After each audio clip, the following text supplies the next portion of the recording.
किती माझ्यावर प्रेम आहे, कशासाठी विचारतंय की मालक कुठल्या तर पदावर व्हावं, मालक परत एकदा आमदार व्हावं, हीच तुमची सगळ्याची इच्छा असते. मी आयुष्यात असं कधी विसरणार नाही हे तुम्हाला मी सांगतो. अतिशय भावनिक ही गोष्ट आहे. पण महाराष्ट्रात राजकारणात फिरत असताना जी राजकारणात ती उलाढाल करणारी माणसं आहेत, तीच माझी नेते, तीच माझी मित्र आहेत. सगळ्या पक्षात आहेत, सगळ्याचं सगळं समजत असतं, सगळ्याचं ऐकून घेतो, कुणालाच सांगत नाही. आज तुम्हाला पण सांगत नाही, व तुम्हाला वाटतं लगेच सांगतो, असं कसं सांगेल. आज मीटिंग वेगळ्यासाठी बोलवलं आहे, तुम्ही माझा आमदाराच्या प्रचारात शुभारंभ केला. एकादश आहे आज दिवस, आज चांगला दिवस आहे. आमचं माऊलीहून भाषण केले की तुम्हीच माझा विठुराया. म्हणजे ही योगायोग सगळ्या गोष्टी असते. तर आम्हाला माहित नव्हतं एकादश आहे. मी बघा एकादश आहे म्हणताना मी जेवण कॅन्सल करून टाकलं, जेवायलाच नको म्हणून. आज एकादश लोक पालखीने चालले, जेवणाचं कशाला करू, मग थोडी खिचडी करा म्हणून सांगितलं, 2 केळी खिचडी आणा म्हणून. महाराष्ट्रात राजकारण असताना आमच्याबरोबरचे सहकारी दक्षिण सोलापूर तालुक्यातले, उत्तर सोलापूर तालुक्यातले काही नेते मंडळी जे ॲक्टिव्ह लोक काम करतात ते माझ्या जवळ असतात. काही वेळेला माझ्यावर मुंबईला येतात, काही वेळेला माझ्यावर दिल्लीला येतात, काही वेळेला पुण्याला जातात, काही वेळेला बारामतीला माझ्यावर येतात, काही वेळेला मुंबईला जातो आम्ही. त्यावेळेला त्यांनी बघतात की मालकाचं कुठल्या पक्षाच्या कुठल्या लोकांबरोबर ह्यांचं चांगलं आहे. त्यांना आल्यावर वाटतं हे मालकाच्या जवळच आहे. सगळ्या पक्षातल्या लोकांना वाटतं, कारण की आपण चांगलं राहतो. राजकारणा वेळी फक्त राजकारण करतो, इतर वेळेला आपण राजकारण करत नाही. आता आमचं शिरू पाटील सांगितले की माझ्या वडिलाला 3 वाजता मला फोन आला. त्यांचा फोन आल्यावर मी घाबरलो, यांनी ॲक्सिडेंट झाला का, कुत्रा आडवा आला गाडीच्या, का भांडणं केले. म्हणजे बघा रात्री फोन आल्यावर माणूस उगो कोण करत नाही. आपल्या तालुक्यातले लोक 10-11 वाजेपर्यंत स्पीकर ऑन करून त्यांचे झोपले म्हणजे मग बंद करून टाकतात. पण ह्यांनी एवढं 3 वाजता मी फोन उचलला, असं असं झालंय, माझ्या वडिलाला छातीला मशीन आहे, पहाटे 3ला दिवसा नाही. आणि मी म्हणलो 1 मिनिट थांबा, मी फोन माझं 24 तास चालूच असते. मला मी सांगितलं असं असं आहे, 2 मिनिटात चालू करतो. परत मला फोन आला 5 मिनिटात. खरं त्यांचा फोन लागत बी नाही आणि त्यांचं येत बी नाही कधी. त्या दिवशी कसं काय लागला कुणाला ठोक, आणि त्यांचा आला मला, त्यांचं येतंय, त्यांच्या फोनला त्यांनी काय तर सेटिंग केले. आपला फोनच जात नाही. आत्ताच आता लावा, कोण लागतंय का बघा. मी फोन लावला आणि त्यांनीच फोन केले, मला आला, लाईट आली, लाईट आली. आपण राजकारण करत नाही, आपण मित्रत्वाचं नातं, भावाचं नातं, बहिणीचं नातं, अशा पद्धतीनं आपण राजकारण करत आलो. आता किती वर्ष झालं करावलं बघा. मी 2002ला दादा वारलं, तर 2004ला मी सोलापूर शहराच्या मध्यवर्ती त्या दक्षिण सोलापूर तालुका त्यावेळेला उभारलं. मी त्यावेळेला माझा 3000 मतांनी पराभव झाला. आपण धीर सोडला नाही, काम बंद केलं नाही. 2009ला डिमिलिटेशन झालं, मतदारसंघाची पुनर्रचना झाली. तसं मतदारसंघाच्या पुनर्रचनामध्ये आमची 10च गावं की पाकणीपासून नंदूरपर्यंत, ह्या 10 गावावर मी धाडस केलं. त्यावेळेला सुशीलकुमार शिंदे साहेब मंत्री होते केंद्रामध्ये, विलासराव देशमुख होते केंद्रामध्ये मंत्री, इथं अनेक लोक होते. त्यावेळेला शिंदे साहेबांनी एक धाडस केलं, ते 10 गावावर दिलीप मानेला तिकीट द्यायचं का नाही. शिंदे साहेबांनी त्यावेळेला मला उमेदवारी दिली आणि प्रचंड मताने तुम्ही मला निवडून दिला, याची मला जाणीव आहे, कधी विसरू शकत नाही. आज लोकसभाची निवडणूक बरोबर 1.5 महिन्याने, आज काही आपल्या महाराष्ट्रामध्ये पहिल्या टप्प्यामध्ये फॉर्म भरायची सुरुवात झालेली आहे. फॉर्म भरायची सुरुवात झाली असताना सुद्धा आपण प्रचाराची, अजून इथं फॉर्म भरायची सुरुवात मला वाटतं 12-13 तारखेपासून काय तर आपल्यामध्ये दुसऱ्या टप्प्यात आहे. सगळ्याचा विचार हेच आला की तुम्ही पूर्ण तयारी करायची असेल तर लोकसभेला करा. ह्याचाच पॅटर्न पूर्ण पुढे भविष्यामध्ये लागू होतो आणि त्या पद्धतीने तुम्ही कामाला सुरुवात करा. आज सुद्धा काँग्रेसची लोकसभेची उमेदवारी कोणाची नाही आहे, भाजपवाल्याची नाही आहे, मित्रपक्षाची कोणाची उमेदवारी नाही आहे, कुणाची उमेदवारी नाही आहे. तरी सुद्धा प्रत्येक कार्यकर्त्याचं म्हणणं की तुम्ही लोकसभेपासून सुरुवात करा. काही जणांचे नंतरही फोन आले, आता नुसतं काम करा, पक्ष नंतर ठरवा. असं कसं असतं, आपल्याला पक्ष तर ठरवायला पाहिजे.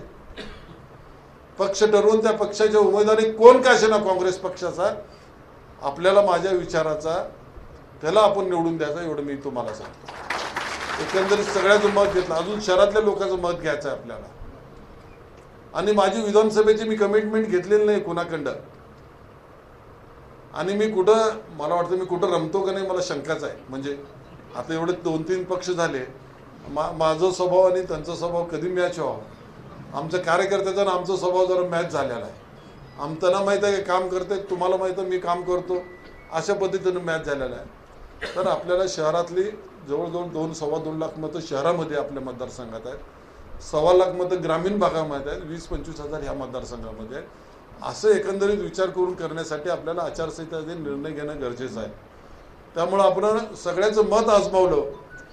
आणि आता तुम्ही जे आला इथं, तुम्हाला खरं सांगतो, तुम्ही जर प्रामाणिकपणे केला, झटून केला, दोन्ही सीटला काय अडचण नाही आहे.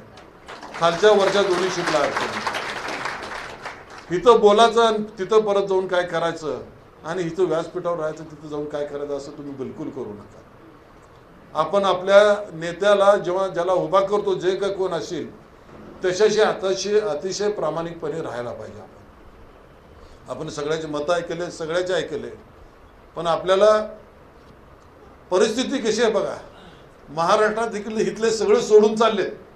मी एकमेव असा येईल की इकडे याचा मार्ग असेल. असं नाही की इकडे सगळं रिकामं झालं म्हणून मी यालो, असं नाही आहे. यालो का नाही अजून ठरवायचं आहे. आता तुमच्याशी चर्चा विनिमय केला दुपारी, शहरातली चर्चा विनिमय, आमच्या कुटुंबातले आमचे भावकी पाहुणं रावळ यांच्याशी आम्हाला चर्चा करायचं आहे. सगळे मिळून प्रचार करायला. रोज एकाचा ऐकतो, प्रत्येक जण सांगतोय सोमवारी धूमधडाका आहे का, सोमवारी धूमधडाका आहे का. आता आमचं प्रेम राठोड तर म्हणलं आता होळीला बघा, आता काय होळीला बघायचं असं काय. आपण सगळ्यांनी एकमतानं आपण सगळ्यांनी विचार करू. एक चांगला लोकसभेला सुद्धा आपल्याला सक्षम असं उमेदवार आपल्याला असायला पाहिजे. आणि एक सांगतो, आपल्या जिल्ह्यातला आपला उमेदवार असायला पाहिजे, आपल्या म्हणजे आपल्या मतदारसंघातला आपल्या लोकसभेचा उमेदवार असायला पाहिजे. मग आपण त्याच्या पाठीशी उभा राहू. तोवर थांबा तुम्ही 2 दिवस, उमेदवारी बघू आपण काय गडबड आहे, कुणाला निवडून द्यायचं हे तर आपण जागरूक झालं पाहिजे ना. आपलं किती नुकसान होत आहे, किती मोठं नुकसान झालं आपल्याला. आपण निवडून देतो जातीपातीच्या राजकारणावर. आता आपण असलं बास करू. थोडा आपण विचार करा, दैनंदिन उपयोगाला, दैनंदिन आपल्याला भेटणारा गाठीभेटी पडणारा माणूस कोण आहे, खासदार कोण आहे, सोलापुरातल्या कशा पद्धतीनं मागचे आपण बघतो की कशा पद्धतीनं राजकारण चाललंय. आपण हे थोडं विचारामध्ये परिवर्तन आपण करूया. आपल्याला कसं त्रास झाला आता प्रथमेश पाटील सांगितले, मी त्याच्यात सामील आहे, अशा अनेक गोष्टींमध्ये सामील आहे. पण आपल्याला आज कुणावर टिप्पणी करायची नाही, कुणावर टीका करायची नाही. आपल्याला निवडणूक लढवायची आहे. कोण का उमेदवार असे ना, आपल्याला स्थानिक असला पाहिजे, आपण चांगलं काम करणारा पाहिजे. आपल्या नवीन पिढीचं, पुढच्या पिढीचं नुकसान कशाला करून घ्यायचं सांगा. आपल्याला लई जागरूकतेने ज्या पक्षाचं आपण काम करू, आपल्याला खूप ठिकाणी आपल्याला फेस करावं लागणार, खूप ठिकाणी संघर्ष आपल्याला करावा लागणार. मागच्या महिन्यामागनं परत वातावरण थोडं वेगळं गडूळ होत जात असतं. मराठा आंदोलनाचं गोंधळ चालूच आहे. मग आपण हे गोंधळ कोणासाठी होतंय, कशासाठी होतंय, का होतंय, मराठा समाजाला कशा पद्धतीनं आरक्षण दिलं नाही दिलं, इथं राजकारणात येण्याची शक्यता आहे. आपण थोडं शांततेनं आपण विचार घेऊ, परत एकदा आपण शांततेने मीटिंग घेऊ की आपल्या उमेदवाराला त्रास होणार नाही, आपण कशा पद्धतीने करायचं, लोकसभा कशी निवडून यायची, विधानसभा कशी निवडून आणायची, जिल्हा परिषद निवडणुका, पंचायत समित्या 2 वर्ष झाली नाहीत, महानगरपालिका अशा पद्धतीनं आपल्याला एक चांगलं सक्षम असं आपल्याला प्रचार करायचा आहे. बारीक प्रचार करायचा, नुसतं कुणाच्या नावावर आता आपण मतं मागायचं राहिलेलं नाही आहे. कुणाची गॅरंटीच नाही आहे. गॅरंटी फक्त आपल्या आपल्या नेत्याची आपण गॅरंटी घ्यायची. आमचं मताची गॅरंटी म्हणजे आमचं दिलीप माने गॅरंटी, असं तुम्हाला वाटत असेल तर अशा पद्धतीने आपण करा की मालक आमचं काम करताय, मागचे 25 वर्ष गेलेलं 30 वर्ष गेलेलं जाऊ दे, पुढं करतं की नाही ह्याची पण तुम्हाला गॅरंटी आहेच की. अशा गॅरंटीनं काम करणारा माणूस, आपल्याला मदत करणारा माणूस, त्याच्या पाठीशी आपण उभा राहायला पाहिजे. आज आपण थोड्या कालावधी निरोप दिला. अनेक राजकीय घडामोडी होण्याची, काँग्रेसमध्ये काय चाललंय ह्याचं मला माहीत आहे, भाजपमध्ये काय चाललंय माहीत आहे, शिवसेनेमध्ये काय चाललंय माहीत आहे, दोन्ही शिवसेनेमध्ये काय चाललंय, तिन्ही दोन राष्ट्रवादीमध्ये काय चाललंय. कुणाचं देणं घेणं आहे तर तुम्ही लय माझ्या डोक्यात किडं घालू नका. आपलं काय चाललंय ते आपण करू, एक दिशा धरू आणि जाऊ आणि ते पार पाडू आपण. आता लय तुम्ही पण म्हणू नका. आता तुम्ही माझ्यावर सोपवलंय ना, आता ते निर्णय मी घेतो तुम्हाला विचारून, तुम्हाला अजून काय प्रतिष्ठित लोकांना विचारून, काही मोठी गाव आहेत, काय प्रतिष्ठित नागरिक आहेत, प्रत्येकाचं नाव इथं घेत नाही, घेऊ शकत नाही. कारण की एकाचं विसरलं तर 50 मतं जातात मला. म्हणून आदरणीय व्यासपीठ सगळे माझे भाऊजन आहेत, तुम्ही माझे भाऊ आहेत, माझे वडील आहेत, माझे काका आहेत, माझे सगळे मित्र आहेत माझे. आपण सगळ्यांनी मिळून चांगल्या पद्धतीने काम करू, ही चांगली निवडणूक लढू. आपल्याला संधी आहे, संधीच आपल्याला सोनं करून द्यायचं आहे. फक्त मतदाना दिवशी गावाला कुठं जाऊ नका. 100% आपल्या कुटुंबातलं आपण मतदान करून घ्यायचं. आपल्या विचाराचं मतदानालाच आपण मतदान करायचं आहे. मी बोलवलं, मी आलो, आम्हाला नाही इलाजून जावं लागलं असं कृपया करू नका. आमची बी फसवणूक करा ना, तुम्ही स्वतःची पण फसवणूक करून घेऊ नका. आज आपण सगळ्या भावना, आपल्या भावना स्पष्टपणे व्यक्त केला. खरं तर पत्रकार कधी बोलत नसतात व्यासपीठावर. आमचे बंधू बोलले, स्पष्ट बोलले, त्याबद्दल तुमचं मी अभिनंदन करतो, आभार मानतो. आणि तुम्ही भविष्य सांगितलं ते पण धन्यवाद तुम्हाला. सांगितलं का नाही, मी ऐकलं नाही म्हणून म्हणलो मी परत तुमच्याकडनं. तर आपण सगळ्यांनी इथं उपस्थित राहिला. आपला आज दुपारी परत शहरातली पूर्ण तिथं बी 2.5 लाख 2.25 लाख मतदान आहे. त्यांना बी आपल्याला विश्वासात घेऊन मतदान करायचं. दक्षिण उत्तर सोलापूर तालुक्यातलं करायचा. ह्याच्यातला काही भाग उत्तर सोलापूर तालुक्याला मोहोळ मतदारसंघाला जोडलेला आहे. माझ्या मोहोळ मतदारसंघातले सर्व कार्यकर्त्याला विनंती करतो, तुम्ही घाई गडबडी करू नका. तिथं कुठला आमदार द्यायचा आता आपण ठरवू, हे तुम्हाला मी सांगतो.